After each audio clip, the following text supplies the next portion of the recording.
So now we've got the perfect shaft for this mid-handicap golfer. Today we are going to put his PXG driver against the latest drivers on the market here at SGGT with Lawrence. So let's get into that now. Let's see how they compare. Are they going to outperform the PXG with this new shaft, with the new grip that Dave's had on his irons? Let's see. Right, so we're going to try the G430. Reason being, the ping sleeve will go flatter as well. Okay. So, like with the irons and like what we've done with the PXG, we want to try and get that club a little bit flatter. Helps with that initial start line, helps with the shot shape that you generate. The reason I've gone for the 430 Max and not the 10K, this will produce a bit more spin than the 10K product. Okay. I've also set this on its maximum loft, so still a little bit flatter going through the sleeve, not quite fully flat like on the reverse side, but it's playing 13.5, so another 1.5 degrees of loft. The reason being, where we've got you in your particular driver, we're still sort of on that lower level of your optimal. So let's see what happens if we get you a little bit higher from there. I've put the weight through the toe. It's down at 22 grams in the toe on the ping weight. And again, the reason I've done that is I don't want you to feel like there's too much head weight in this, like the swing weight's really, really high, because we've gone quite light in the shaft, okay?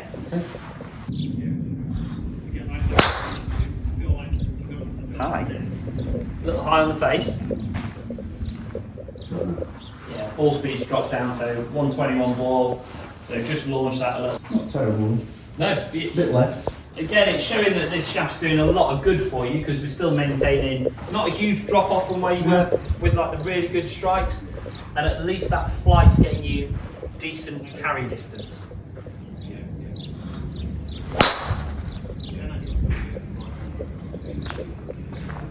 Okay, good. Good ball speed, 128. 13.4 launch, 204 total, just not quite carrying as much. No. And what you can see is your club head speed marginally drops as well. Okay. Naturally, the ping head is slightly heavier than that PXG model.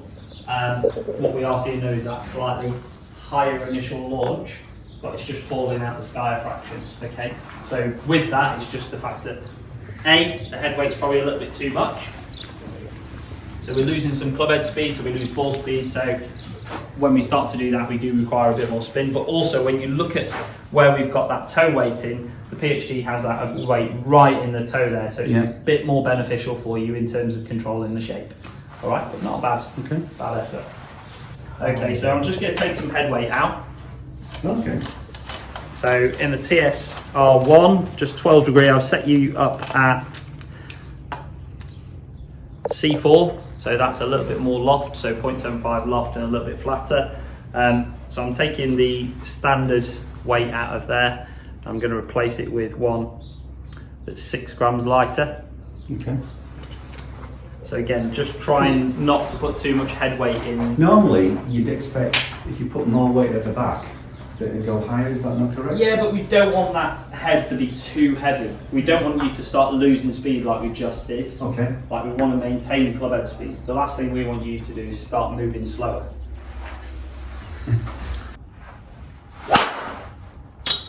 Nice drive. That felt nice. Good ball speed. I feel like I could hit it. Good 2-3 spin. Again, sort of up at that 200 carry. Ball speeds come back up. Club head speeds climbed back up a bit as well, up at the 87. Smash factor's there, launch is there. Spin's a fraction low, but again, we could probably get away with, we can mark that up a little bit higher in loft if we need to, another 0.75 degrees. A bit toey, wasn't it? I don't know. Sounded a little bit out of the toe, it's why it just flipped a bit by the sound of it. I think I'll put another tea on the shelf. Yeah, I can see it.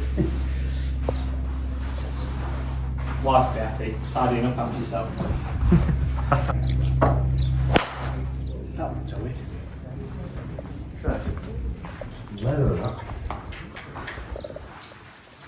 Yeah. Stupid is a stupid. Again, something like this, because we don't have that adjustability in the weight in the head, other than just reducing it or increasing it, we could put hot melt through the toe. So hot melt's like a resin that we use. We heat it up and we set it in the head in various positions depending on what we're trying to achieve. You can only do it on certain heads that allow it A, weight-wise, but also B, so that you're not playing around with the MOI and stuff like that. There is a limitation you can achieve. But ultimately, you look at what we've done here, and no head has A, produced a significant amount of ball speed more, which legally they can't, and not unless you're going to start putting on vast amounts of club head speed. And nothing has really helped as much as where you are in terms of controlling the left and right. New driver from Callaway, the Max Triple Diamond. The reason I've gone into this, I've taken a little bit of weight out the front here, so I've gone from the 4 gram into the 2. It's a little bit more sort of right biased, so again should help with that sort of right to left miss that you've got. In comparison to the normal Max, which you have the adjustable rail in, it's got just the front and back weighting, so we've got all the weight right down the back, that 10 grams through the back there. Gone +2 in the loft, so we're at 12.5 degrees of loft. We should see hopefully a little bit more ball speed than what we've been generating, but you had me all excited it should then be because a fast driver, but actually everything's been fast so far, so it's negligible how much difference we're going to see here.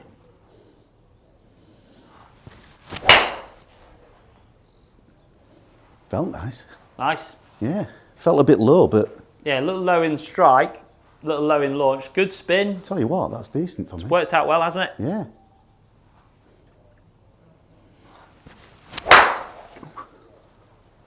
Don't know what I did then. That's all right. Considering it didn't feel very good. That's all right, isn't it? Yeah. Came out not too bad. Again, another good hit. That felt nice. Fastest ball speed of the day, 1335. One of the fastest clubhead speeds of the day. Still a little bit low, isn't it? Just not, maybe a 12 head might have been better, but it's not. I'd rather stand here and have what you were having previously. So we'll just flip your driver back on the tip there. Oh God, awful. Not my fault, not the club though. Take that as a miss though. I tell you what though, if that's awful. Right, that's still hitting left edge of the fairway. Yeah. Like for you, this sort of lower one, for such a poor strike, you've still got decent numbers out of it. So carry-wise, still over the 170 mark, so you'd still just about make that fairway carry and still 2.7 spin, so that's what's keeping that ball in the air for longer. Yeah.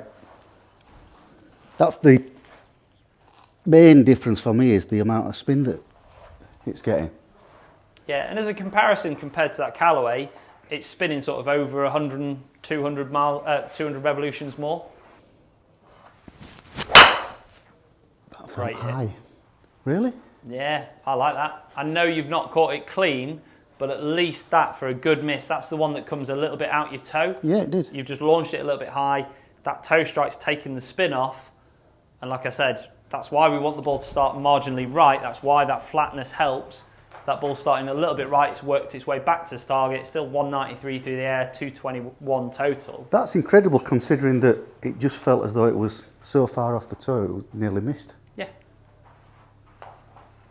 And it's just about up with that window that we're trying to hit. Yeah, exactly. And like I said, I think for you, sort of like delivery-wise, we're always going to sit a little bit on the low side of that. Yeah. That's not necessarily a bad thing. If you're going to go play golf when, adverse conditions, a little bit windy and so on, that's going to help. We don't want to always see it pop up really high. It's not like, we're playing lots of target golf. No.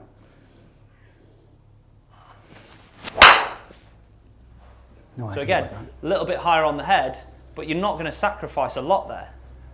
Like you look at that, that's well up near the 200 marker on the range, 198 through the air.